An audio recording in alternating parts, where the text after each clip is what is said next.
স্বামীর বাসার ভাতের বড় দাম, কথা কিন্তু মিনিং আছে। স্বামীর বাড়ির ভাত খেতে হলে স্বামীর খোঁটা সহ্য করতে হয়, স্বামীর মায়ের খোঁটা সহ্য করতে হয়, স্বামীর বাবার ডিসরেসপেক্ট সহ্য করতে হয়, স্বামীর বোনের খোঁটা খেতে হয়, অনেক অসম্মান হজম করতে হয়, স্বামীর গালি হজম করতে হয়। তাই মেয়েরা বলে স্বামীর বাড়ির ভাতের বড় দাম। আমি কথা বলবো, কথা সত্য, তবে একটা কথা অ্যাড করতে হবে।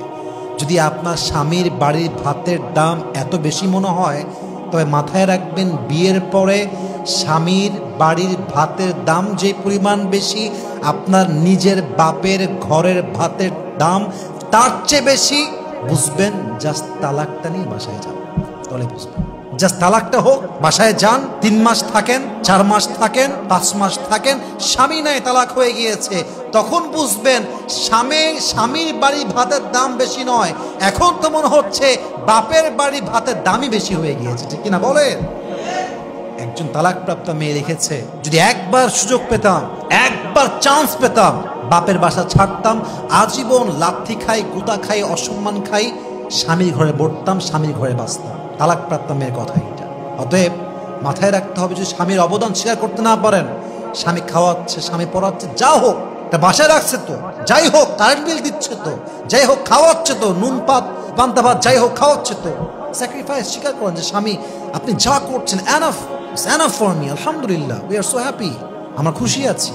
এই একটা বাক্য স্বামীর মনকে প্রফুল্ল করে দেয়, শান্ত করে দেয়, ঠিক কিনা বলেন সবাই? স্বামীর যে পরিবার, বাবা মা, তার ভাই, তার বোন, সবাইকে রেসপেক্ট, সম্মান করে। এখন অনেক মেয়ে আমাকে কমপ্লেন করে যে হুজুর, আমি আমার শ্বশুরকে ভালোবাসি, শাশুড়িকেও ভালোবাসি, কিন্তু তারা আমাকে দেখলেই পরের মতো আচরণ করে, কথাবার্তা খুব খুব ক্রিটিসাইজ করে বলে, বাজে বাজে কথা বলে, আমি তো হজম করতে পারি না। আমি বলি, বোন, আপনাকে হজম করতেই হবে, হজম আপনাকে করতেই হবে। আচ্ছা, একটা কথা ভাবেন তো, আপনার শাশুড়ি আপনার সঙ্গে রান্নাঘরে 2টা বাজে কথা বলেছে, অথবা ঘরে বসেছিলেন, 2-1টা কথা বলতে বলতে বাজে কথা হয়ে গিয়েছে, রাগ করে বললেন স্বামীকে, তোর ঘর করবো না, ঘর আমি ছাড়লাম। আমার অবাক লাগে সেই মেয়েদেরকে দেখলে, যে এই মেয়েরা শাশুড়ি একজন মায়ের মতো। আমি কথা ভুল বললাম না ঠিক বললাম? বলেন, শাশুড়ি মায়ের মতো, অবশ্যই তার মা এটা। আচ্ছা, এই শাশুড়ির সঙ্গে ঝগড়া হইল বলে আপনি ঘর ছাড়লেন, আপনি যে বাসায় গেলেন, আপনি তো মিয়া মায়ের সঙ্গে প্রত্যেকদিন উঠতে বসতে ঝগড়া করেন। হ্যাঁ, মেয়েরা ঝগড়া করে মায়ের সাথে, রান্নাঘরে ঝগড়া, খাইতে বসে ঝগড়া, রুমের মধ্যে ঝগড়া। তার মানে কি, একসঙ্গে থাকলে ঝগড়া হয়, স্বাভাবিক, ন্যাচারাল। তো আপনি মায়ের সঙ্গে ঝগড়া করলে সহ্য করতে পারেন কেন? ওইটা আপনার রক্ত। আর শাশুড়ির ঘরে সহ্য করতে পারেন না কেন? ওইটা আপনার রক্ত নয়। এই মাইন্ডসেট চেঞ্জ করেন। শাশুড়িকে একদম নিজের মায়ের মতো দেখবেন। শাশুড়ি ওল্ড জেনারেশন, আপনি নিউ জেনারেশন।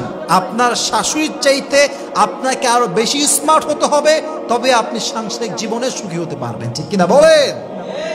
অনেক মেয়ে শাশুড়ির জ্বালায়, যন্ত্রণায় সংসার ছেড়ে দেয়, কিন্তু তাকে কৌশলী হতে হবে, স্মার্ট হতে হবে, বুঝতে হবে এই বাড়ি হোক আর সেই বাড়ি হোক, উভয় জায়গায় মায়ের সঙ্গে ঝগড়া আছে না নাই? Take it easy, make it easy. আপনি আপনার হাজব্যান্ডের সমস্ত রিলেটিভসদেরকে যতটুকু পারা যায় সম্মান করবেন।